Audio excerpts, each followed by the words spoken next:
নিজের পছন্দ মতো বিবাহ করা জরুরি নাকি পরিবারের পছন্দ মতো করা জরুরি? যদি নিজের পছন্দ মতো করি সেক্ষেত্রে বাবা মার পছন্দ না হলে করণীয় কি? ভাইরা, বিয়ে শাদী একজন ছেলে হোক আর মেয়ে হোক তার জীবন সঙ্গী সঙ্গিনী নির্বাচনের ক্ষেত্রে তার সিদ্ধান্তই চূড়ান্ত।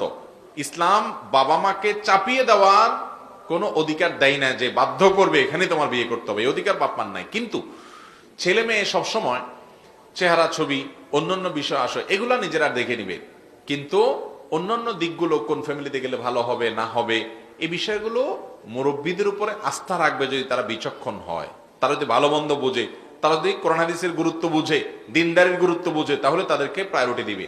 অনেক মা বাপ আছে দিনদারির গুরুত্ব বুঝে না, শুধু কাল পয়সা ছাড়া কিচ্ছু বুঝে না। তাহলে সেক্ষেত্রে ওই মা বাপের কথাকে পাত্তা দিবে না।